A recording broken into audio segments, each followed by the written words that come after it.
What's happening, everybody? Welcome to another episode here of the Side Guys Football Forum. I'm one of your co-hosts on the side, joined as always by my good friend, my good buddy, the other half of the Side Guys, Tad the Side. And Tad, we're picking up where we left off in our last episode. We're doing our annual mock draft episode. So we did picks 1 through 16 in our earlier episode, and now we're going to close out the first round with picks 17 through 31. Because of a forfeit. Damn it, Miami team there. So it's 17 to 32, but with you can't even tank correctly. Like they fire the black guy, they can't tank correctly. Like, what can Miami do well?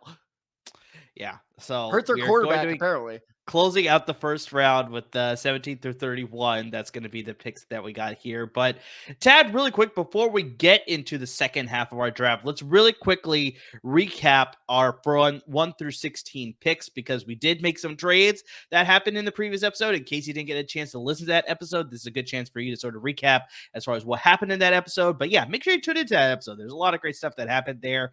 And of course, as we're going through the episode, if you find yourself getting a little lost, do not worry. We're going to be releasing graphics for the full first round of the mock draft for both myself as well as for Tad's, and that'll be coming pretty soon as well. And you'll see it on all of our social media handles down there below, which we'll plug at the end of the episode as well there. But Tad, really quickly, let's recap 1 through 16 for your side of the draft. Mock draft. All right. At number 1, I had the Carolina Panthers taking BT Potter, the kicker out of Clemson. You messed up the name. You messed up your own joke. That is terrible.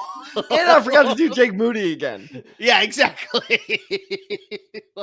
Well, okay, this one I'll give you a little bit of a leeway because you did BT Potter in the first episode. Yeah, so I was like, okay, you got the continuation here. But this even messed up his name. Oh, man. Anyway, I'm not going to lie. There are several players that could have gone in my late first round mock this episode, but I purposely left out because I'm like, I'm not trying that name. Yeah, but anyway.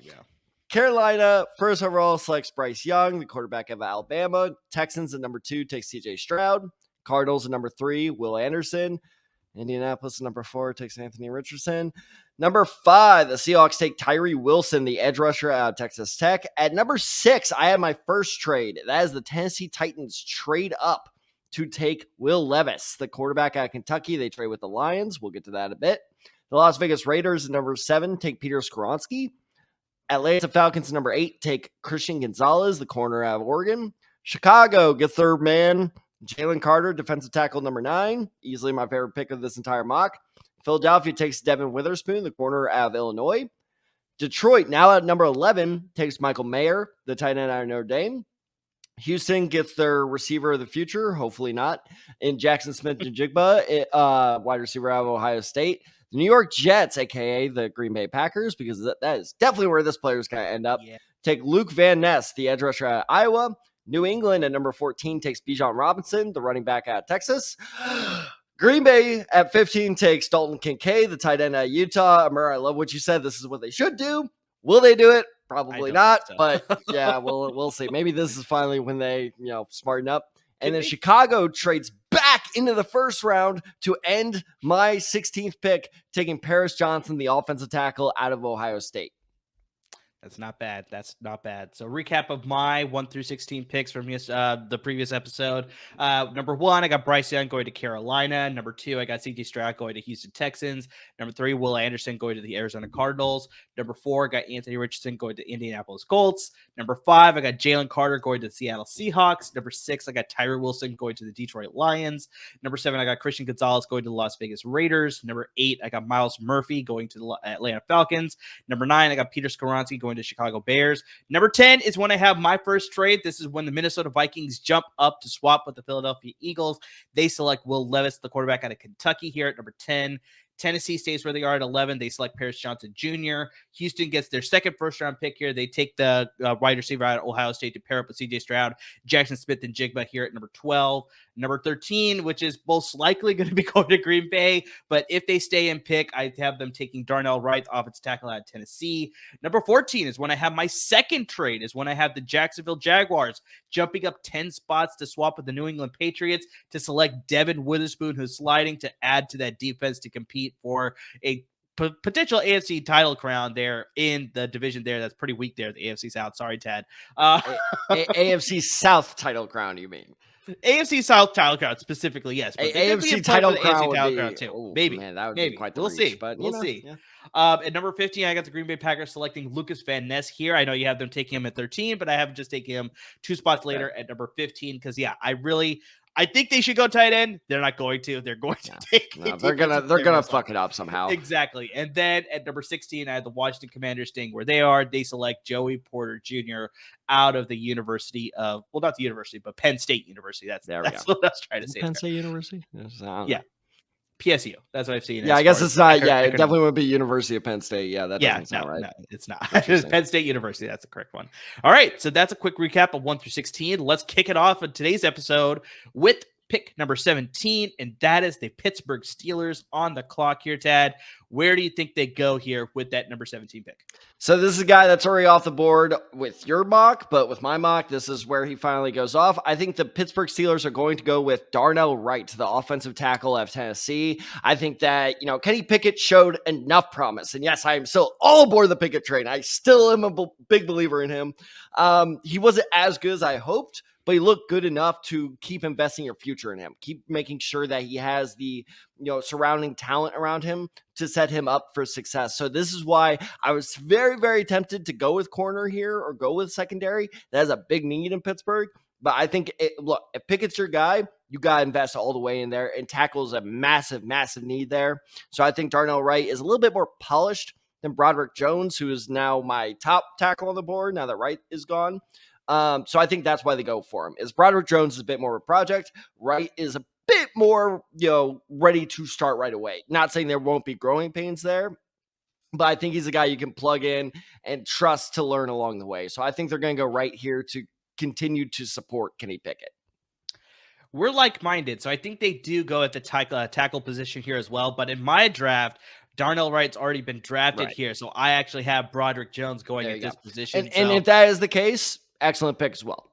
Yeah, exactly. Because I think he's a behemoth of a tackle. So, automatically, he's a guy that you would want at the very end of your offensive line. I think he's a little bit raw in some aspects. I think he needs to refine his technique as far as being a run blocker as well as a pass blocker.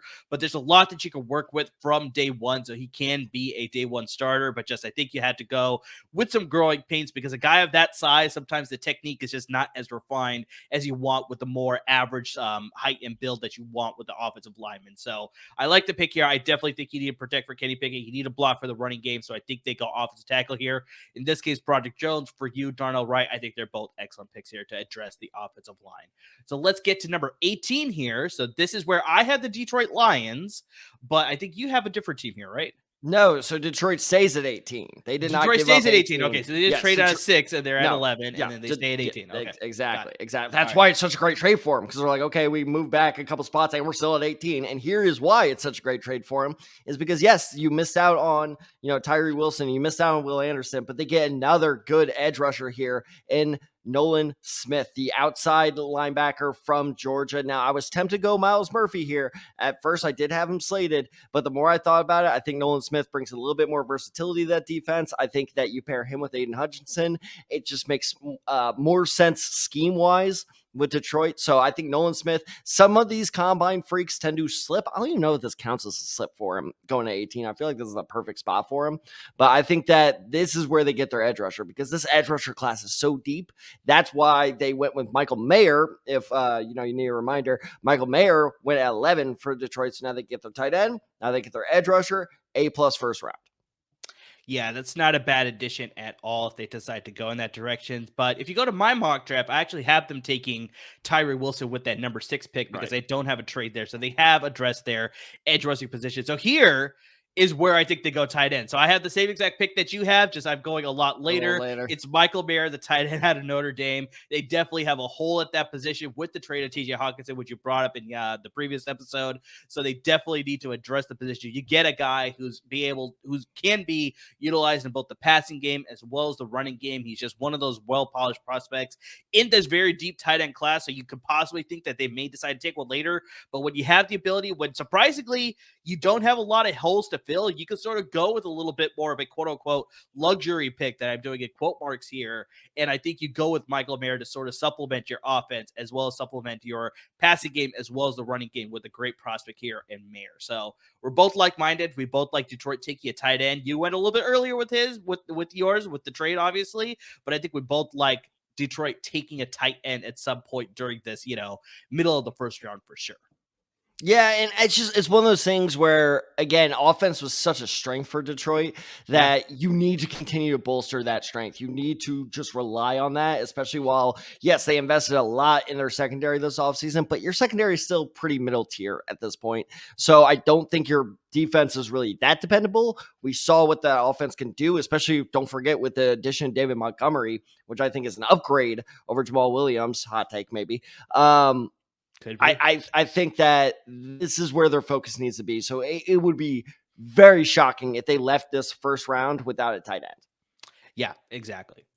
So whether they value Michael Mayer or Dalton Kincaid more, I do think they go tight end. But that would not shock. That would be the most Dan Campbell thing of all time. Which is like Darnell Washington at 6, really? Like pretty interesting. So let's get to number 19. We got the Tampa Bay Buccaneers on the clock now here. So where do you think they go with their number 19 pick? So, I mean, I'm going to, use the guy that we were just talking about. I think right here is where Tampa Bay selects Broderick Jones, the tackle out of Georgia. Yes. You can't go into the season with Brandon Walton as your right tackle. You can't do it. And here's my favorite part is every time I mention like a tackle or something, all the YouTube comments are always like, he's good. You just don't know what you're talking about. It's just like, okay, I appreciate the fandom. Brandon Walton is not good. He is an undrafted free agent signing from a couple years ago. He was bouncing on and off the roster for the past year or so. He's not terrible. He deserves a roster spot, but he cannot be your starter at tackle. He cannot. He's a great backup, but you need at least a promising rookie to see what you have, because Walton is not the type to develop into a good starter in the future. So you need somebody like that on the team. So I think Tampa Bay goes with the best tackle available, which is Broderick Jones. Like we talked about, he could use a lot more polish, but at this point, you just got to go, need over anything else. And I think Broderick Jones, while his rookie year may be a little rough, I do think he can develop into a solid starter by year 2, definitely by year 3. That's not bad. So I have them addressing the offensive line as well, but I think in my particular mock draft, lots of the top tackles are taken at this point. So it may seem a bit of a reach to take another tackle. Like you got Anton Harrison out of Oklahoma available. You got Dawan Jones out of Ohio State. But I think at this point, where's with Jones's rise? I've been seeing that a lot. I'm like, I do not understand that. I think it's very similar to Broderick Jones, where you got a little bit of a physical freak coming out that I think you can refine his technique. So I think that's what you see with Dawan Jones. But I think it's just a little bit too much of a reach here, especially in my particular mock draft. So I think they address the interior of the offensive line. I almost went with this pick, by the way. And they take the top interior offensive line, specifically with my personal draft board here. They take Osiris Torrance out of the University of Florida. I think they upgrade the offensive line. We saw this last year. Their offensive line had a lot of issues, lots of injuries that they're dealing with. That's part of the reason why Tampa Bay struggled. We saw some of the, the luster, rusting off of Tom Brady a little bit, which probably a reason why he maybe decided to retire. I have no idea. But just we didn't see the same success that we saw the previous 2 seasons with Tom Brady and the Tampa Bay offense because the offensive line had a lot of injuries and dealing with it didn't look the same level, right? So I think you get a highly rated prospect in Osiris Torrance to upgrade that interior offensive line. Maybe you address the tackle position a little bit later, like I said, when it's more of a value pick or a more realistic pick as opposed to reaching for a guy here. So you can get a guy a little bit later. So I think they go Osiris Torrance here, which may, in some people's eyes, maybe it's a little bit higher. But once again, I think this is a good spot where you're getting into the 19 to the 23 range. I think this is a perfect spot for Osiris Torrance to go. So I think, Tampa Bay taking Osiris Torrance, excellent pick here to upgrade the offensive line. Absolutely. And like I said, I almost made this my pick. In fact, it was slotted in there for a while, and then I kind of changed my mind. And something else to note is their starting right guard, Matt Filer. I think I'm pronouncing that correctly. Filer, yeah, that's correct. Matt Filer. He turns 31 in July. Happy early birthday, buddy. But so they need to start thinking about, like, how do we kind of inject some youth into this offensive line. So Torrance, Jones, either way they go, I think offensive line, maybe secondary, but honestly, their secondary is kind of set for it's now. Not bad, yeah. And this corner class is so deep, I think they can find a pretty good player in the second round. So I think the offensive line should definitely be the focus here. Yeah, I think that's very much in agreement there. That offensive line should be the position that they address here at number 19. So let's get to number 20. We're finally getting into the 20s here. So we got the Seattle Seahawks on the clock here on my board. I think that's the same case for you. So what do you think the Seattle Seahawks do here at number 20 with their second pick in the first round? So just as a reminder, earlier in the first round of my mock draft, they took Tyree Wilson at the number 5 pick. So I think for now, they're going to stay put at defense. I think they're going to be like, okay, there's not an edge rusher we love.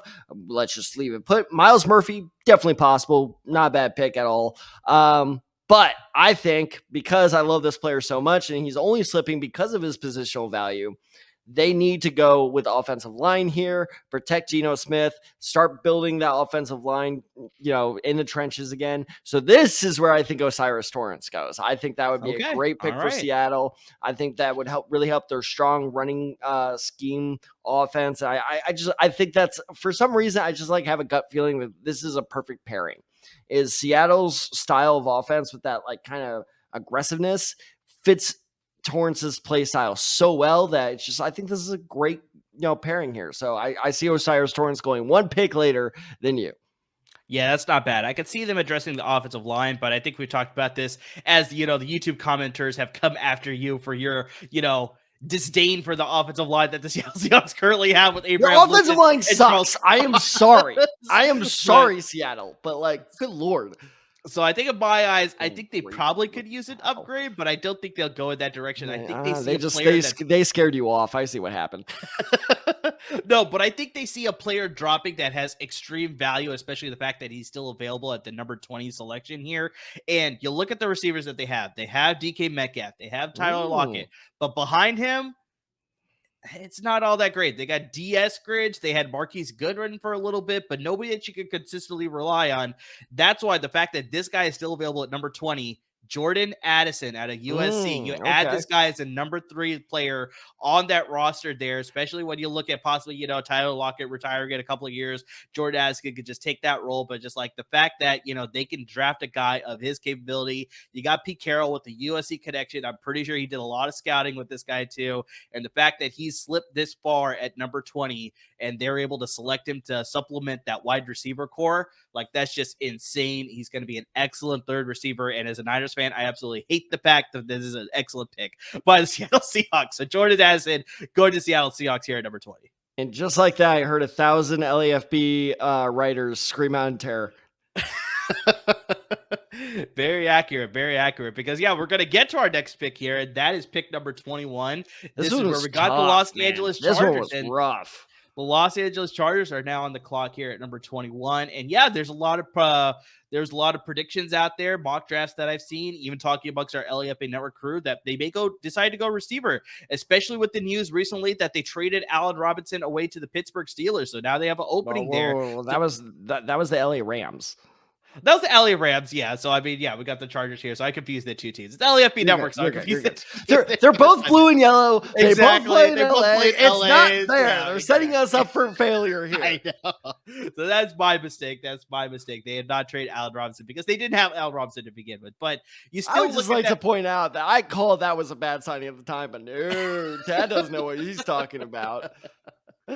So they do have some good receivers, Keenan Allen and Mike Williams, but I think behind that, we once again didn't see the consistency. So you think with Jordan Addison being available there, they probably may decide to turn in that ticket to get Jordan Addison. But I think in this case, he's gone in my mock draft. I think he's still available in your mock draft. But what do you think they do here at number 21? So this is what made it so tough, was I go, okay, do they go tight end? But in my mock, Kincaid and Mayer are both gone. I think it's still a little too early for Darnell Washington, especially with Gerald Everett still there. So I think that they go, okay, no, we can wait there. I don't quite understand the love for a receiver here. Every mock draft I've seen either has them going tight end or receiver. It's not an immediate need, but it could be a need, especially if the value is there with the player dropping, right? Like I said, where it's like Quentin Johnston is still available on your board. Jordan Addison is still available on your board. So it's like you can supplement that core to give Herbert that many more weapons. It's like, but you have so many more. You have so many more immediate needs. Like 100% they do. 100% they do. Why do the luxury pick of a receiver, especially because and this was the ultimate deciding factor. This receiver class is fairly deep. You can risk it and try finding a sleeper in the mid rounds. And I know we had this debate last year, and people are like, "Oh well, finding a receiver in the mid rounds is that easy?" Yeah, it is. Look at like every year in the last like 5 years of the draft, some good receiver. Now, yes, that is a massive gamble to take that you will be the team to find that one receiver. But thinking that like there will be no receiver mid-round sleeper is just asinine. It just is. That's fair. So I understand the thought process behind it, but I cannot get behind it. I can't support it. Ooh, Tad, really quick before you get into your pick, but what if Tank Dell slips and they decide, like with all the rumors around Austin Eckler possibly being... He slips. Well, he slips it'll be a miracle where this guy gets drafted. Well, I think slips to a point where the Chargers have the ability to take him, especially with all the rumors around Austin Eckler possibly wanting a trade. It's like you use Tank Dell in sort of the same way that you're using Austin Eckler. Like, I mean, that's an excellent mid-round to day 3 find. I don't hate it. I think that we still need to see what they have in not Josh Jackson. Who's the guy they drafted last year? Josh Palmer.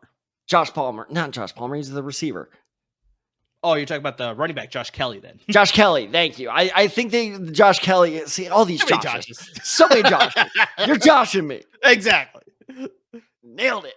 I think Josh Kelly showed us enough promise. Let's give him a shot first, but yeah, I'll hate, back him up with a little bit more. But now going back to their first round pick, no, I'm not going receiver here. I think that that's too much of a luxury pick when you have more immediate needs. And I think a good immediate need that they can fix here, because first off, they don't have a whole lot of depth. Second off, their starting nose tackle in Quentin Johnston is coming off I believe an ACL injury, but he is definitely coming off a pretty significant injury. So this is where a guy that the more I watch him, the more I like him. Kalijah Kancey. Am I saying that right? Yep, you said that one Kalijah right. Kancey, the defensive tackle at Pitt. I think this would be a great pick for Los Angeles here, because who else knows how to utilize a small, undersized, super athletic defensive tackle at Pitt other than Brandon Staley? He has seen, Aaron Donald's promise, because again, I'm not saying they're directly comparable, but the pure athleticism out of Kancey, the more I watch his tape, I'm like, shit, yeah, there is a lot of promise there. I'm like, I could see this working out, actually. So yes, he needs to add on a ton of bulk and a ton of weight and really refine his game. But at this point in the first round, you feel immediate need with a dude with a ton of upside, with a guy, with a coach that knows how to fill, the potential of a player who plays exactly like that. I mean, I think that's a match made in heaven right there. No, I think that's a pretty excellent pick for sure. The fact that he's available at this point too, like, I'm hearing, like we've talked about this on previous episodes. Don't you bring this up. What was her name? What was her name? From NFL Come on, Cynthia. She was mocking Kalijah Kancey to number 6 to the Detroit Lions, but other mock drafts I've seen realistically somewhere in the middle of the first round to around this point is where I'm seeing Kalijah Kancey go. So like, yeah, if you look at other teams that could possibly take him, he may not be available at this spot, but yeah, especially if he's available here, I think he'd be an excellent upgrade to that front 7. I'm also thinking defense, but I'm thinking about a guy that we've actually brought up in a previous episode that could be an excellent replacement for Khalil Mack, and that's Nolan Smith. He's still available on my board.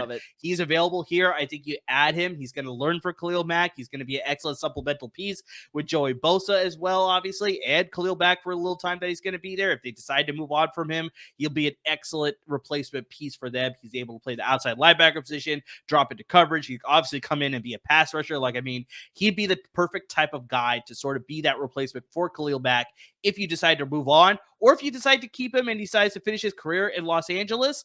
He's an excellent supplemental piece with him. Like, I mean, he's just that type of guy that I think could really fit this defense, really give them some extra punch to get after the quarterback and really get some losses to stop the offense from moving along, give their offense more time, obviously, with Justin Herbert to put some points on the board. So, yeah, Nolan Smith, if he's still available at number 21, I think this is a home run pick by Los Angeles Chargers. Yeah, if I'm a Chargers fan, I'm very happy with that for all the reasons you laid out, especially because I don't think Khalil Mack's going to finish his career in LA. It seems like that. I don't think so either, based seems on like the that writing bridge on the has been wall. kind of But I mean, burnt. you never know. You never Stranger things have happened in the NFL. I mean, that's the perfect fit because Nolan Smith is a freak athlete. He has all the physical attributes. It's just he needs to, and I know I'm saying this a lot with these late first round guys, but this is why they're late first round guys. He needs to refine his game. He needs to fine tune his technique and everything. And what better way to do that than learning behind one of the best pass rushers we've seen in the last 5 years? So like, oh, that's chef's kiss. Beautiful. See, that's the type of luxury pick that makes sense. Because it's just it fills a need that also lets you develop. With the receiver thing, I don't get the receiver thing. I don't. That's fair. Like I said, I don't think it's immediate need, but I have seen a lot of mock now drafts. If Najigba is somehow there at that point, yeah, you go him like that. I totally understand. But like I've tons of people are like Zay Flowers is the perfect fit here. I'm like, dude, no, you can get a poor man Zay Flowers in like 2 rounds. Don't reach for that. Yeah, so we'll see what actually happens with the Los Angeles Chargers come draft day. But yeah, I think both Nolan Smith and Kalijah Kancey, if both those guys are available and they choose either of those guys, excellent picks to supplement that defense for sure. So let's get to number 22 here. I got the Baltimore Ravens on the board. I believe you have the same here. So let's get to Baltimore. I mean, they've always done a very good job about drafting. You look at all the news circulating with Lamar Jackson. It's like, do they look at Hendon Hooker here? Like, I mean, is this a possibility, or do they actually pick to supplement their team? Like, I mean, Tad, what direction do you think the Baltimore Ravens go with at number 22? I mean, this is a bit of a side conversation, but from all reports I've read is they being the Baltimore Ravens have offered him a $200 million fully guaranteed contract. On top of that, all the trade chatter seems to have died down. He apparently was the one that recruited OBJ, which I'll get to in a bit, to Baltimore. So I think all the signs are pointing to he and Baltimore will figure something out, which as a Colts fan, I'm very upset about because there was a brief moment. There was a brief moment where I was like, don't get your hopes up. And then like after a couple days, I was like, oh shit, this could happen. And I started getting a little excited, and now it's just, now we have fucking Anthony Richardson. But I do think Lamar Jackson will be a Raven for the foreseeable future. I think they will work that out. So naturally, I feel like every year people do this is the natural instinct is to mock a receiver to Baltimore. But I think with the signing of Nelson Aguilar, of course, now the signing of Odell Beckham Jr., and let's not forget, I know he hasn't lived up to expectations, but either one of them. But Rashad Bateman and Tylan Wallace, both are still young receivers that could develop into solid starters, I think. And I think the big thing with Bateman, too, is just that he got hurt, but he did look good when he was on the field. It's just, unfortunately, he got hurt, so that obviously limited what they could do on offense. But yeah, I still got optimism for Rashad Bateman. Tylan Wallace, obviously, they took him, I think, in the middle rounds. I think in the 4th or 5th round, if I remember correctly. Third or 4th, yeah. So it's like, if he doesn't pan out, it's not the end of the world. But I think Bateman still has a lot more promise, especially when you add guys, like you said, with Nelson Aguilar and Odell Beckham Jr. He doesn't have to be the main guy anymore, so he can sort of develop a little bit behind those guys. So yeah, I don't think they need to go receiver here, but let's hear receiver just seems a little knee jerk. So I think the next biggest need of theirs is cornerback. And it's one of those things. I didn't do this on purpose. I kind of realized as I was typing out the name, I was like, oh shit, this would really suck for his dad. I think that Joey Porter Jr. goes to his dad's rival team and he becomes a Baltimore Raven rather than a Pittsburgh Steeler. That'd be painful. That'd be just the way Porter plays. He's a very physical corner. He's a good press man corner, and I think that's the way that Marlon Humphrey, that's why he's so good. So I think Baltimore's system fits him well. Joey, I don't know if you'll put a Joey Sr. I don't know if you'll ever put on his Ravens jersey. That'll be very interesting to see. And now I kind of want this to happen just to see his dad's reaction. But I think Porter Jr. is his play style fits Baltimore's system so well. That's why I gave him the nod over some other corners that I will be naming later. No, that's fair. That's fair. I think that's a pretty good pick for sure. I think they could use an upgrade at the corner position there.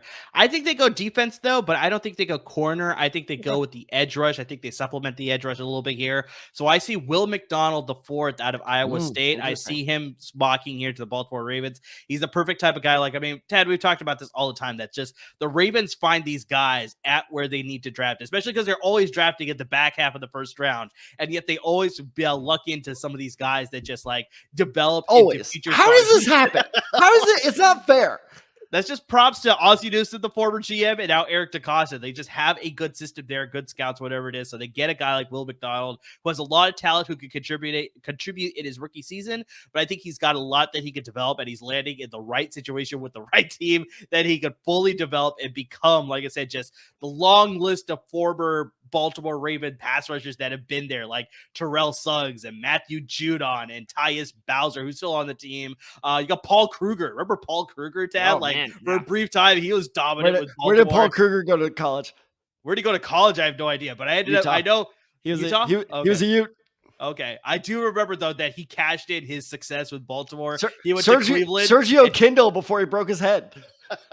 And I remember Paul Kruger went to Cleveland and just wasn't the same guy. No. So God, I forgot about that Cleveland contract. Yeah, Holy he signed shit. a huge contract that with was Cleveland. Massive. Just didn't work out. But just throwback. Will McDonald can sort of be the same guy that all these other guys have been, where you just landed the right situation. You have a lot of great support. You could develop and become a very good pass rusher in that system. And then who knows? Maybe you'll cash in like Paul Kruger and you'll go sign somewhere else. Hopefully you won't have the same career as Paul Kruger in Cleveland, but we'll see. But just Will McDonald here, I think, would be an excellent addition to their pass rush here at number 22. Yeah, I like Will McDonald. I have a second round grade on him just because I think he has a limited ceiling. I think he's a very safe bet as a prospect. I think you'll definitely get your promise some good production from him. But this is a guy I think I almost have him in my late first. But I actually do. Hold on. Spoiler alert. No, I don't. I switched him out. I switched him out. I did, but I switched him out. So I understand the love for him, but like at the same time, it would not shock me if he snuck into the 20s at all. Exactly. I think he's got that potential that he can go at the back end of the first round here. So let's get to the pick number 23. So for me, this is the latter part of my trade because I had Minnesota trading up to number 10 with the Philadelphia Eagles to select Will Levis. So now Philadelphia is picking here at number 23 for me. But Tad, I'll pass it to you because you have Minnesota originally still here at number 23. What do you think they do here at the back end of the first round? Well, see, you have them abandoning Kirk Cousins. I had them supporting Kirk Cousins. Okay. So with the loss of Adam Thielen, their number 2 receivers is now a competition between KJ Osborne and Jalen Reagor. Look, Reagor, I love you. You gave me a lot of good college memories. Role player, best case scenario. Yeah. Like you cannot go into the season with that receiving core. I know they still have Justin Jefferson, but you need a good threat opposite of him to take some attention away.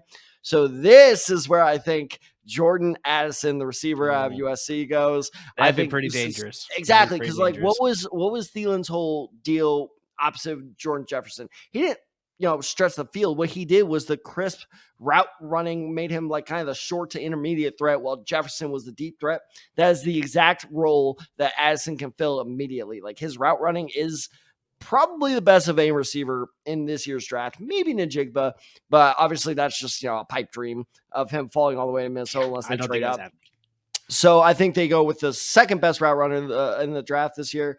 Go with Addison and let him develop behind Jefferson. I think it makes too much sense for both sides. No, the fact that he's still available on your board at number 23 here to Minnesota, that's exactly a great match made in heaven. Like you said, with Adam Thielen moving on to Carolina, you got KJ Osborne, who showed some promise. He's a good number 3. I would be very, very happy with KJ Osborne's number 3. But number 2, absolutely not. But very similar to like I was talking about with Seattle, where it's like you got 2 strong receivers. I think KJ Osborne's maybe not as strong as your Tyler Lockett or DK Metcalf, obviously, but it's like it doesn't hurt to supplement with another guy. The fact that Jordan Addison has slipped this far, that's just an excellent addition to your receiver group. Add support Kirk Cousins, obviously. So, support Justin Jefferson, too. So he's not continually double teamed, triple teamed, whatever it is. The guy still be able to make catches or whatever. Like, you saw that great playoff catch he made in Buffalo, right? Where he's like, being tackled and he's still getting the one hand grab. Like, he can still do it. But just it couldn't hurt. To be fair, that would not have been a catch if the corner did not try to go for the interception. Like, if he went for the bat, like that would have been, but that's a separate conversation. Yeah, but that's a story for another day for sure. But yeah, that's an excellent pick of Jordan Addison to the Minnesota Vikings if he's still available. For me, like I said, I got Philadelphia on the clock here with that trade with Minnesota. So I think they're going to draft a guy that you already mentioned a little bit earlier here. You mocked them to Los Angeles Chargers. I think they go Kalijah Kancey to support the defensive line. God, we talked about this. Where could you imagine that athleticism on that defensive line? That's not fair. And I think that's the reason why they go with Kalijah Kancey, because like we talked about, they sort of got picked a little bit clean after making a Super Bowl appearance in free agency. So they lost some pieces on defense, specifically Javon Hargrave. He was one of their key contributors on that defensive line. He's now gone. So you support that defensive line now. You got Jordan Davis. I think he's going to be an excellent player, but support Jordan Davis. Obviously, Fletcher Cox is getting up there in years, so you need to get younger in the position with Jordan Davis, right? So you get him a running mate. You get him Kalijah Kancey, who has the athleticism. He has the size. He has the power. He needs a little bit of refinement, obviously. But that's his case with all these prospects that we're talking about here in the back end of the first round. But just like that, you can develop there with some veteran experience that you still have right now before they decide to retire, right? So, I mean, this is just an excellent breeding ground for Kalijah Kancey to develop into a really disruptive defensive player there in Philadelphia. Just they continue to be a dominant force on defense as well as offense. So, I mean, just, yeah, Kalijah Kancey here, I feel like that's just a match made in heaven with Philadelphia. And, now that I think of it, not that this is my final comparison for him, but his play style does, I'm sorry to bring this name up. This is going to be PTSD for you.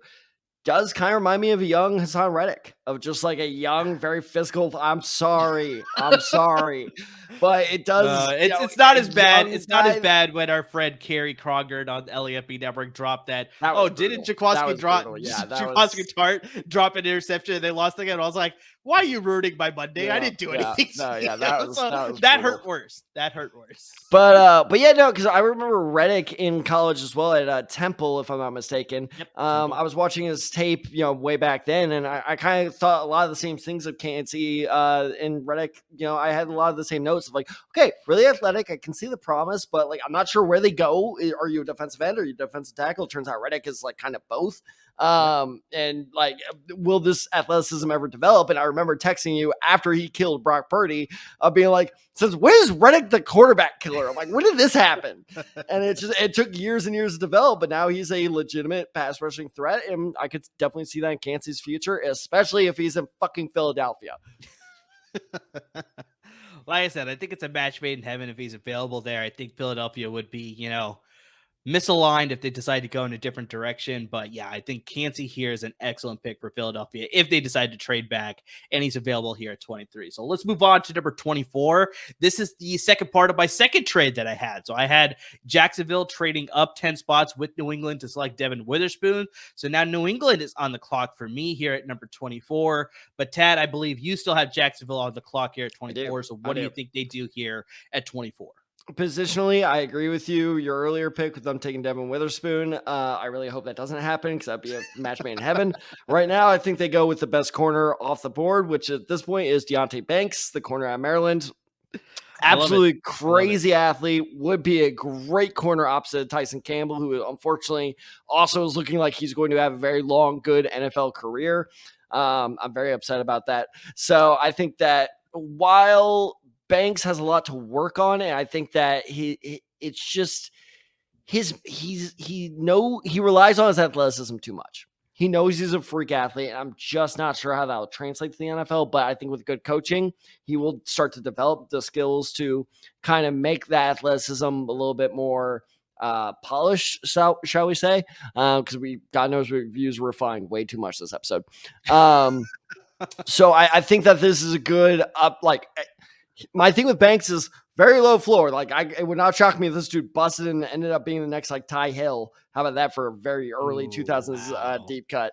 But his ceiling is also very high. So I think at this point at 24, well worth the risk, especially because corner is without a doubt their biggest need. It's funny. The real reason that I said that I love this pick is because I have New England taking Deonte Banks here at the same exact spot. There we go. It's exactly a match. It's a very good match here where it's like you got the speed, you got the athleticism, you got a lot of development that he could get there. So I think him landing in New England with Bill Belichick, I think he's got a lot that he could learn there and he could develop into a solid prospect. But yeah, I also think that he could be one of those guys that's like he could absolutely boom or he could absolutely bust. Like, I mean, it's got a little bit of a, there's no gray area a little bit with Deonte Banks. There's no like, oh, this guy could be solid. Like, no, like if he's not good, he is going to be bad. Yeah, so I think that's the case here. But I think you take that risk, like I said, landing in New England specifically for my mock draft. I think he lands in a good situation where he can be more of that boom prospect as opposed to the bust prospect. So yeah, we both like Deontay Banks here at number 24. You like him to Jacksonville. I obviously would like him to Jacksonville as well if they stay here. But I think in my case, Jacksonville trades up, New England trades back. I think I like it in New England as well. So let's get to number 25. The New York Football Giants are now on the clock. What do you think they do here at number 25 overall? So for better or for worse, they're sticking with Daniel Jones. So I think you got to go offense in some regard here. I've seen a couple hot takes that says if Bijan Robinson slips, they're going to take it here as like kind of like insurance for Saquon. I think that'd be really fucking stupid, to be totally honest. 100% it would be. Yeah. So their current receiving depth chart going into the season is Isaiah Hodgins, Paris Campbell, and Darius Slayton. Good God. You cannot do that. They re-signed Sterling Shepard as well. So, I mean, they got Shepard and Slayton probably going to be the starters there. I'm so sorry. Did you just mention Sterling Shepard as a positive? I'm just saying that he has been a veteran of the offense there. So, I mean, great. What is he? No, I don't give a shit if you play for 5 years in this offense. What have you done in those 5 years? No, that's fair. He has been oft injured as well. So I think that's the biggest problem with Sterling Shepard. So, I just want to throw the fact that you missed a guy. That's all I wanted to point out. No, you're right. Sterling Shepard. Okay, guys, we got the next Megatron on our team. We're good. Never mind. No, my God, Sterling Shepard, get the hell out of here. Man, I would love him to prove you wrong right now. He won't. That's the best part is he won't. Wow. Doubly down. All right. Sterling Shepard, in case you're wondering, my name is Amir, and you can find my @ just right down there. The one that says Tad Side 94. Shut the fuck up. All right, so clearly you I need to update my top like hit list. I have like a hit list of like people. If I'm found dead, like look out for these people. Sterling Shepard just shot up to like number 2. So clearly you think by the way, you're at receiver here, right? You're at number 1 on that list, by the way. Oh my God. But yes, so I think they're gonna go receiver. And again, I said this last episode, and I'll say it again in this episode. This is what I think teams will do, not what they should do. And what I mean by that is I think the Giants should, and I promise this is, well, it's a little biased, but they should go Quentin Johnston here. Problem is, for whatever reason, for all these reports I'm reading, in fact, he wasn't even invited to the NFL draft because apparently officials are so nervous he will not go in the first round. Quentin Johnston is taking a tumble. So another player that unfortunately is also on the rise, it seems, is Zay Flowers. So I think that what will happen here is the Giants will take Zay Flowers. Not saying that's a bad pick. Flowers has explosive potential. Really needs to work on his route running, but all the promises there. It's just going to take him a while, as with any receiver, to kind of translate his game to the NFL. He's not like a Najigba type where I'm like, okay, no, that Najigba day one, I'm convinced like you will be able to contribute. I think Flowers will take a while to effectively translate his game. I see the promise there. I think he can do it. But I think for whatever reason, NFL teams are falling more in love with Flowers than Quentin Johnston. So I think Flowers will be the pick here because you got to get Danny. You know what? I'm not even going to call him Danny Nickel. You got to get Danny Nickel some weapons there. That's fair. So I also see them upgrade the receiver position, but I have them taking Quentin Johnston here because they should. Like I said, they should do that. He is the better receiver.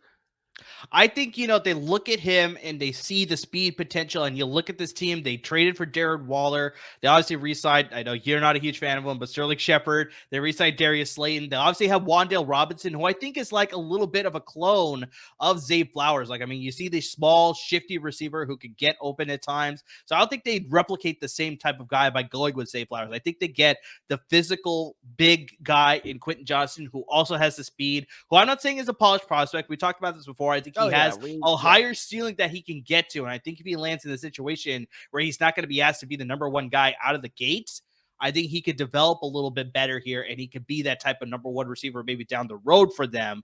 But yeah, that's why I like Quentin Johnston here as opposed to Zay Flowers. But I completely agree with you. For some reason, Quentin Johnston's stock is absolutely falling. But Zay Flowers is absolutely shooting to the moon. His pro day wasn't even that bad. Like, I know there were some reports like his pro day, it wasn't great. Like, just to show that I'm not a total homer. Like, no, his pro day could have gone a lot better. But like, I really don't understand what's happening here. Like, it has to be like an interview gaff or something going on there. I have no idea. Or also you can look at it where it's just like all these other receivers have just been performing better. I think that might be that might be as well. Yeah. But yeah, I think with Quentin Johnston still being available, I think the Giants turn in the card for him. Like I said, they get the size, they get the speed, they get the development factor too, where they don't have to use him right away as a number one guy. They have some good weapons right now that they can sort of wait on Quentin Johnston. So that's why I like Quentin Johnston. Plus, it's not a pass heavy offense too. So you take a lot of pressure off the receivers there where it's like, oh, he only had 40 catches rookie year. Well, yeah, okay, we only threw it like 40% of the time. So, exactly. That's exactly. So, assuming Saquon doesn't get hurt again. Yeah, let's hope not. For fantasy purposes, I really hope. Well, not even fantasy wise. He's just a fun player to watch. He is. I really he's a likable guy. He's a likable guy. So I think I'd love to see him, finish out his career without any more major injuries for sure. But yeah, we'll see what happens though. So you got Zay Flowers here to the Giants. I got Quentin Johnston here, but we both agree that I think they need to get some more weapons for Daniel Jones for sure to succeed as the new franchise quarterback for the New York Giants for sure. Let's get to their division rivals here. At number 26, we got the Dallas Cowboys. So I mean, there's a multitude of directions that they could go in because, I mean, you look at Jerry Jones. I mean, he's always the type of guy who likes to go for the big names sometimes, make that splash move. So, I mean, it's like there's rumors that they could be selecting Bijan Robinson here. Like, I mean, to supplement with Tony Pollard. But, I mean, surprise me, but I don't think so. It would be interesting. But in your draft, especially not with me. Bijan's off the board with me. Your draft, he's already gone. He's still available in mine. So, we'll see what happens there. But just what do you think they do here to, the newest member of Jerry's world here at number 26. I think this is the perfect, case for Jerry. Because you're right. He always wants to go for the big splashy move that fans are going to be like, oh my God. And even if it doesn't fit a team need, he just always wants to do that. And this is perfect because it fits a team need and they will have the fans going, oh my God. And it is because this guy, I honest to God have no idea where this player is going to land in the first round. I could see him maybe go in the top 10. I could possibly see him falling out of the first round. I don't know. But I think if the Cowboys are lucky enough for him to fall all the way down to them, there's no way they pass up on him. This is an instant, like we've been saying, run that card up. Don't even do the whole bullshit, like wait 5 minutes thing. Just run it up. Yeah. I think the Cowboys should take Myles Murphy, the defensive end, out of Clemson at this point. Exactly. Because I will give you $5 opposite DeMarcus Lawrence. Who is the starting Cowboys defensive end? You got me. I don't know. Dorrance Armstrong. Okay, got it. No, you need some help opposite of Lawrence, and Lawrence is not getting any younger. So you need to start like grooming his successor. And Myles Murphy, there's a lot to work on there. And some people have him as an edge. I see him as more of a pure defensive end, but the Cowboys run a system where you can kind of play around with that a bit and see like, okay, if you're not, that good in coverage, fine. We'll just put you. That's kind of what happened with Marcus Lawrence. Is like they were like, okay, we'll play around with you a bit. All right, now let's put you in this position. All of a sudden, his career blew up.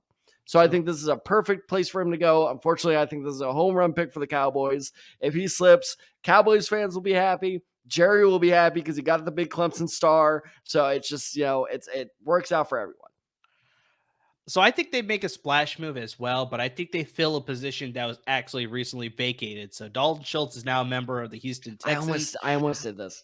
I think they replaced Dalton with another Dalton. So in my mock board, I still got Dalton Kincaid available. I think they add another pass catching weapon for Dak Prescott and that passing offense. They really want to make sure that they could just, run the track meet against any other team and just put points on the board by the bucketful. So that's why they go with Dalton Kincaid here. He's an excellent receiving threat. He'll need to work on his blocking, especially if they decide they want to run the ball a little bit more with Tony Pollard, or if they decide to draft a running back a little bit later in the draft here. But yeah, you replace Dalton Schultz, with a very good receiving talent in Dalton Kincaid. You add him to Brandon Cooks, CeeDee Lamb, Michael Gallup. You got a lot of great pieces there. You shouldn't be able to have a hard time finding an open receiver in this offense if you're Dak Prescott. It's really put up or shut up time then for Dak Prescott to you need to sort of make your mark for sure now with these types of weapons there. So Dalton Kincaid replacing Dalton Schultz, I think that's the pick here. I almost went tight end, but Jake Ferguson showed me just enough where I'm like, okay, you know what? Let's see what we got. But like, I wouldn't, because I almost actually put, because Kincaid and Mayer are off my board at this point. Right. I almost put Washington here because tell me that does not scream Jerry Jones. Honestly, I thought that was the direction you were going with. Everything that you started leading up, I was like, I think they go Darnell Washington would be a very interesting, very Jerry Jones pick. I almost went there, but I was like, I think Miles Murphy is just like too good of a player for Jerry to do that. That's true. If he's available, I think that's an excellent pick for sure. But yeah, if it was Darnell Washington here, that would not shock me at all. I'm like, look at this big guy I just got. It's just like, okay. But I think Ferguson showed enough promise that they're going to give him somewhat of a shot. I would be shocked if Dallas walked out of this draft without a tight end, but I just don't think the tight end will be the first round. But also wouldn't shock me if they did that as well. Yeah, for sure. So let's move along. We got our final 5 picks here in the first round. Let's get to the Buffalo Bills here on number 27. So what do you think the Buffalo Bills do? So this one was tough, but for good reasons. Is because Buffalo doesn't really have all that many holes. Now they did lose Tremaine Edmonds. Now that is the hole that everybody is expecting them to fill in. I was very, very close to putting Jack Campbell in here because Jack Campbell is by far my favorite inside linebacker in this year's draft. But I think if Buffalo is smart, and from their entire draft strategy the past like 2 or 3 years, they are very, very good at this. So I think they're going to play it smart, wait until the second round and kind of see, is there going to be a run on inside linebackers? And if not, great, we got our guy that we could take in the first round, and we got another guy in the first round. So, you see what I mean. We got our inside linebacker in the second round that we were going to get in the first round. Thank you. I got you. So I think they now also have a luxury of picks. Where do we go? We could go tight end, we could go offensive line, defensive line, whatever. So I honestly think they go best available. And while he hasn't been a disappointment, Gabe Davis is not quite consistent enough to count on as a number 2. So this is where I think they go, you know what? We have a guy with a high ceiling that can, take the back seat to our other 2 receivers for a bit while he develops. This is where Quentin Johnston goes. I think this is the perfect scenario for him where he provides a big target for Josh Allen. He provides the insurance, in case Gabe Davis or Stephon Diggs goes out.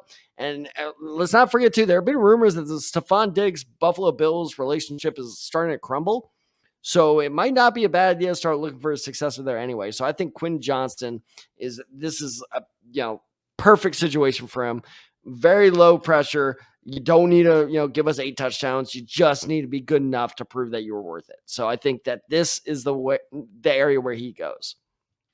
I think that's an excellent pick. I think it wouldn't surprise me if they went receiver for all the reasons that you laid out, where it's like they trusted Gabe Davis to be the number 2 receiver last year. He didn't quite meet those expectations. So now I think they have to realize that they may need to find another receiver either in free agency, which they didn't do, or through the draft here. And with Quentin Johnston available, like that's an excellent, excellent pick to pair up with Stephon Diggs.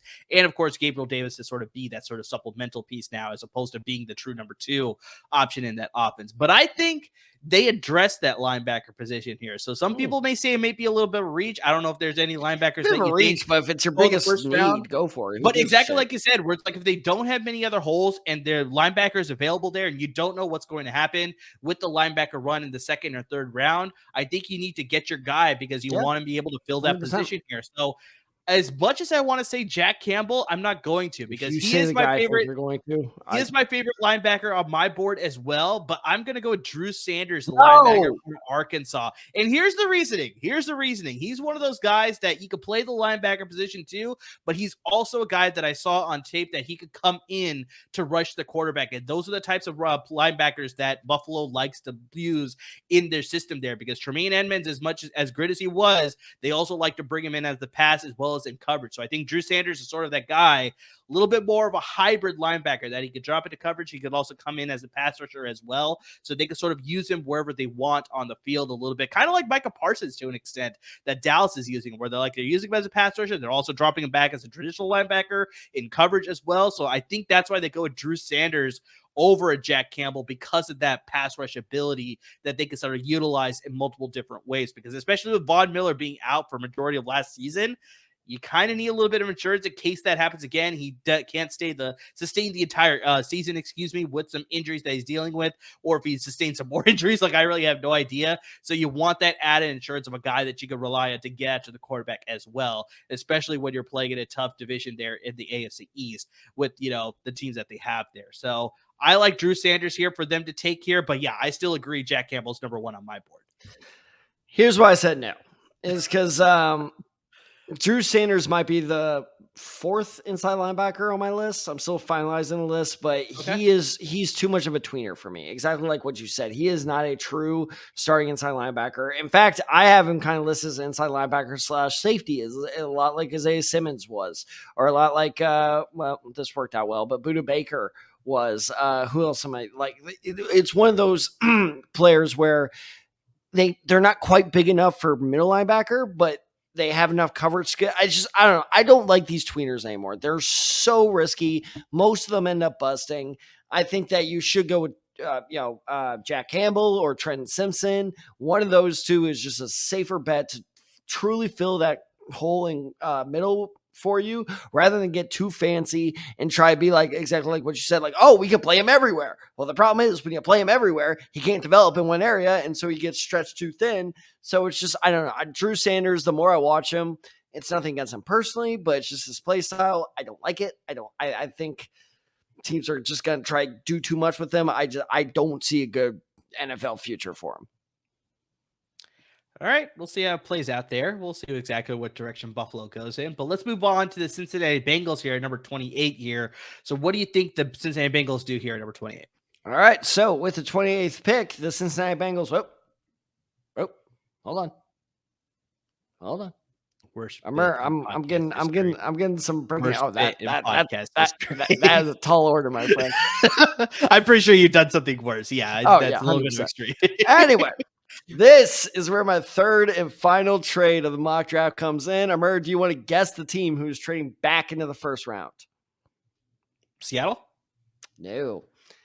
The Tampa Bay Buccaneers have traded back into the first round to select Hendon Hooker, the quarterback out of Tennessee at number 28. Now, just to give my justification here is I think that I almost had them taking him at 19, but I think they kind of are like, you know what, let's hang back, let's look. And I think with him slipping, they see all the teams at the top, area of the second round. They go, we can't wait.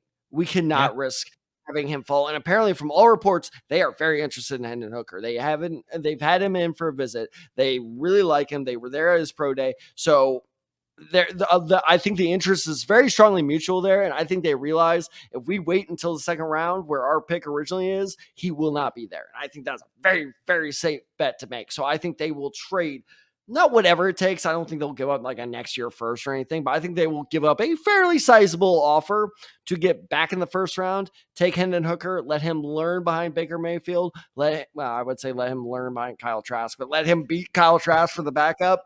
And eventually they get their quarterback in the future while he can continue to heal from his ACL. So no longer a Kyle Trask stan, are you? Yeah, no, I kind of gave up on that. and I lost $5 because of it. I 100% think some team is going to trade up in the end of the first round there to select Hendon Hooker. Tampa Bay is a very strong candidate. There's a reason why I listed Seattle. A lot of people are predicting that Seattle could do a very similar move with, Geno Smith sort of being up there. They don't know for sure whether he's going to be the franchise quarterback for long term. Geno Smith's contract, I think there's a good bailout after, if not next year, after 2 years. Like that 3-year contract is not. So it's like you take Hendon Hooker that could sort of learn under Geno Smith, learning that system a little bit. So then that's a possibility. But yeah, exactly like I said, if you wait to the second round, you're going to lose out on him. So yeah, 100%, you sort of need to make that package to get into the back end of that first round if you want to select him. And this is an excellent move for sure. And the reason I have Cincinnati here is because there's no need of Cincinnati's where there's like a great player there that like, no, we need this guy. Like, okay, we could use a tight end. Okay, we could use a corner, but like there's no one there that's like, no, we need this guy. Like, okay, no, trade back, gather up those assets and kind of keep building up. So I think Cincinnati is a prime trade up candidate here if all the, players I have projected are gone.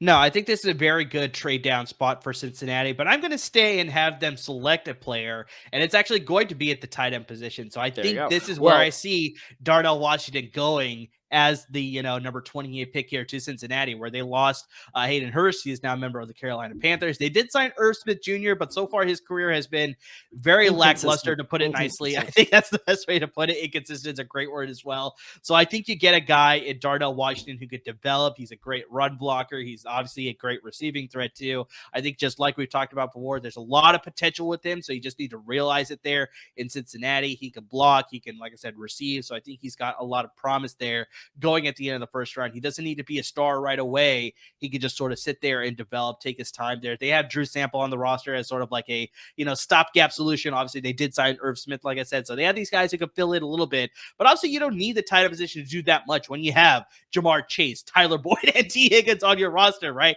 And of course, Joe Mixon coming out of the backfield. So it's like you can wait for Darnell Washington to develop and become that sort of potential that you're seeing with him as a prospect. So yeah, I got them taking Darnell Washington here at number 28.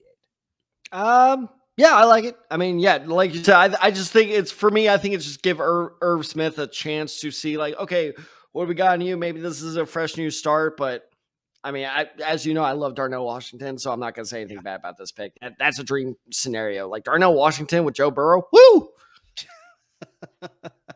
Look out, opposing defenses for sure. So let's get to number 29, the final three picks of the first round. We got the New Orleans Saints on the clock here. What do you think New Orleans do here? What do you think New Orleans does here at number 29? You ready for this? Let's hear it. Darnell Washington. Okay, got it. They definitely could use some tight end. Yeah, sure. Exactly. You can't go into the season with Jordan Johnson and Taysom Hill being your top two tight ends. You got to start, kind of developing a tight end of the future. That's the way the league is moving, is these athletic tight ends. So you need somebody that you can start teaching. Jordan Johnson, nothing against him. He's a solid starting tight end. He's just nothing special. So I think that, like, while Darnell Washington, kind of gets used to the NFL, like you were talking about, kind of, adapts all those skills that, we were talking about, Juwan Johnson's perfectly fillable. And in the meantime, you have a fucking 6'9" monster just sitting there, like, in the red zone for, to use anyways. So especially with Derek Carr, you don't make that signing if you're not ready to somewhat try to compete right now. So honestly, it's really weird to say. I feel like it's a two-headed race between Atlanta and New Orleans for NFC South champion right now, which is very odd to say. But if you're going to do that, you need some more offensive weapons. So I think Darnell Washington makes sense here.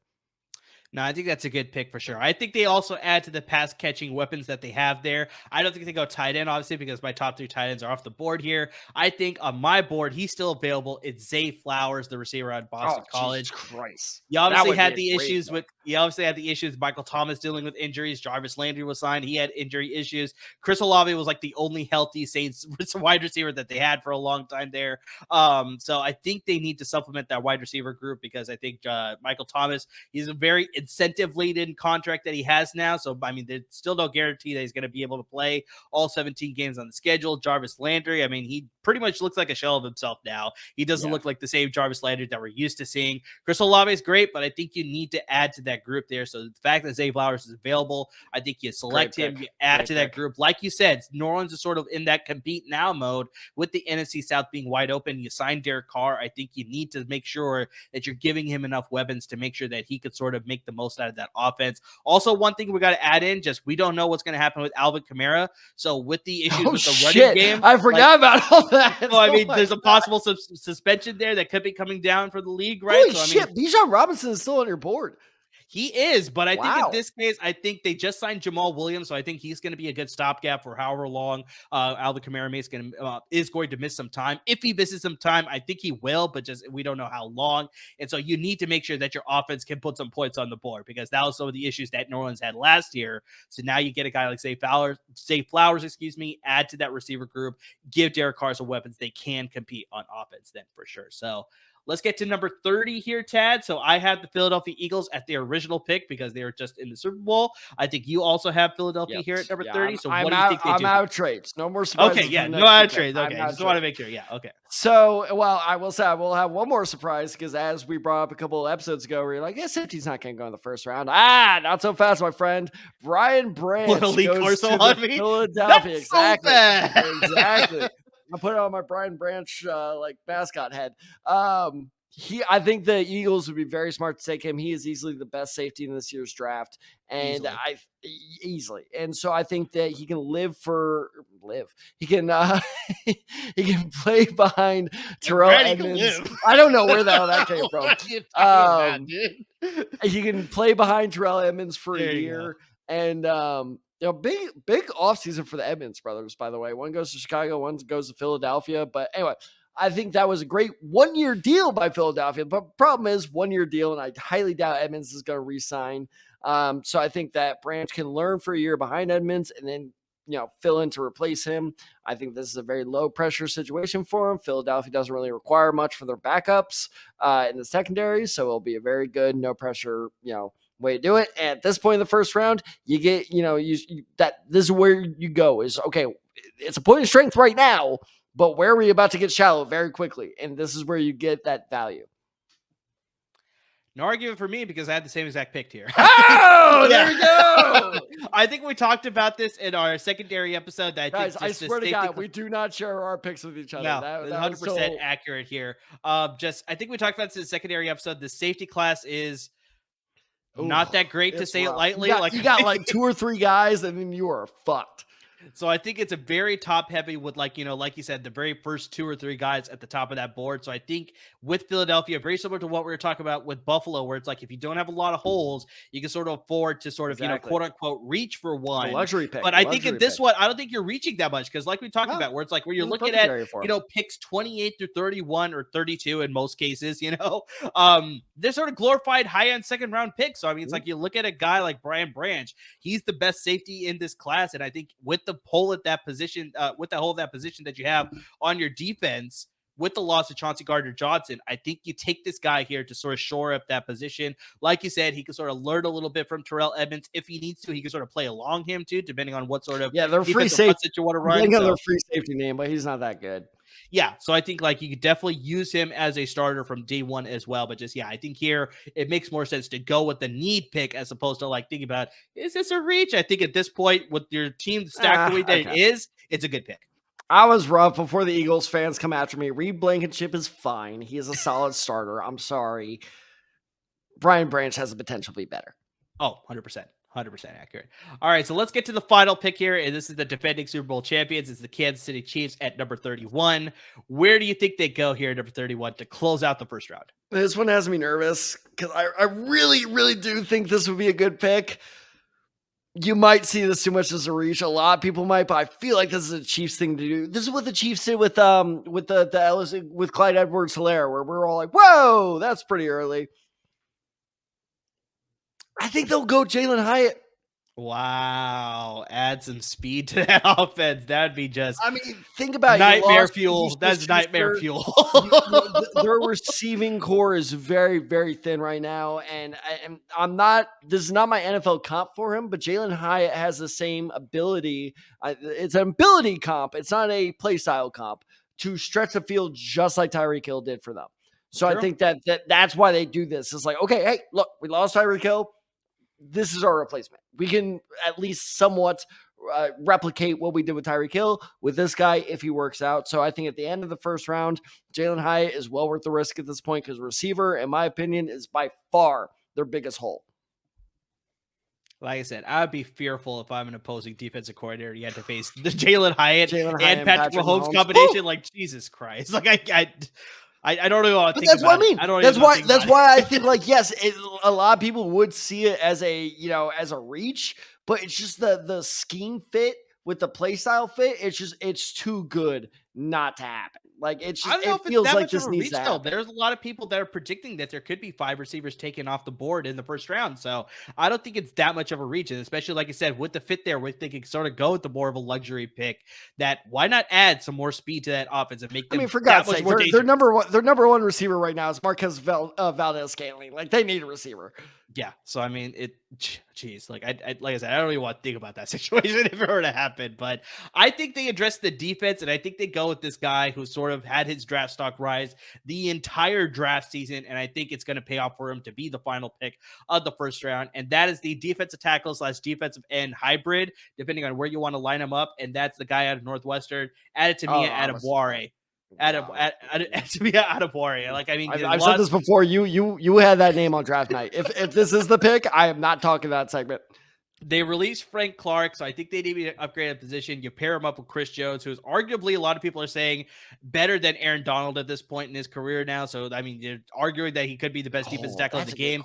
So now you'll look at Adetomiwa Adebawore. You add him to that group. He's got the speed. He's got the size. He's got the strength. So you got him there. He could develop under Chris Jones as well. But, I mean, that just makes that defensive front that much more fearsome as well, because I think we've always talked about this. Kansas City's sort of weakness is their defense. They are plenty okay on the offense, but they could always use more help on defense. So I think you add a guy like this, just makes their defense that much stronger, and just gives them that much more stronger of a chance to repeat as Super Bowl champion. So I like him here at number 31.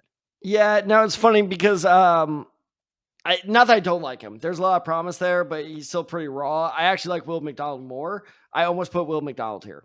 So that's not bad. Yeah. An edge rusher here would absolutely make sense. So I can't argue. It's just which edge rushers do you like more? Obviously McDonald's already off the board with yours. Yes. So if that's the way it goes and they decide to go edge rusher, excellent pick. Yeah, but I mean, I'm also hearing that Bijo Ojulari would be a good pick here. So, I mean, he'd be not bad. Keon White or Georgia Tech would be a good option here as well. But yeah, I think for me, they addressed the defensive line so they could use him as a tackle or as a defensive end. So that's why I got with Adetomiwa Adebawore. That versatility. Yeah, for sure. Exactly. So went a little longer than our last episode, but we want to make sure we said this episode was going to be short. I don't remember saying that. Maybe before we started recording, we might have said that, but for sure. Wait a little bit longer. We're not going to recap our entire draft. That's going to take a little bit too long. Oh, wait, we're not. Okay. All right. No, thank God. Well, like I said, I don't have the lung capacity for that. Yeah, exactly. But that's the beauty of social media. We're going to be releasing our entire first round mock draft, both mine as well as Tad's, on our social media handles. You can see it all coming across right below. You can see us on Twitter. You got my personal handle, Evanside23. You got Tad's Tadside94. Got the show handle at The Decide Guys. And of course, we're on Instagram at The Decide Guys as well. So make sure you check out those social media handles for these mock draft graphics, as well as all of our position rankings. We went through every position there. So make sure you check out those rankings. That can help you as you're sort of watching the draft, as far as like, what do we think? Where is this player going to go? Like, is this a good value? Oh, they took the number 6 defensive tackle that Tad had. Maybe that's a little bit too much of a reach, sort of thing. It's like, so make sure you're looking at those graphics as you're watching the draft. And I think the big one, watch our draft live stream. We got you covered for the first and second and third round for sure. We're figuring out the logistics still about you ready for a heart attack? Yeah, let's hear it. Our draft live stream that is just hours away. We're now hours away. Wait, if it's within 4 days, you can start doing the hours countdown. That's what NASA does. Fine. If it's good enough for NASA, it's good enough for us. Oh, jeez. Now you're comparing us to NASA. Hell yeah, I am. We're better than NASA. You see these headphones? I got this. Yeah, all right. So we got a handful of days or hours, according to Tad here, until our NFL draft live stream. I should get like a NASA clock like above my TV. Like you can countdown. All right, man. Just pay the teachers, and then maybe I can.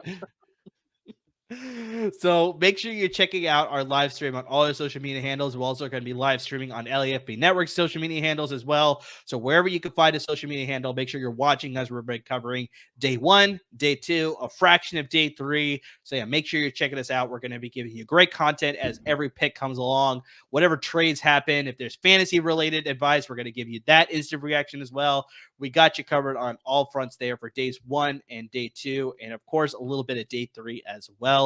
But yeah, make sure you're subscribing to wherever you listen to your podcast, so you're always up to date with our latest episodes. Subscribe to the YouTube channel as well as LAFB Network's YouTube channel, because we have our own playlist there. But also you can get a lot of great content from both the Chargers and the Rams, and also the Bruins and the Trojans at the college level. So yeah, make sure you're tuning in to everybody there.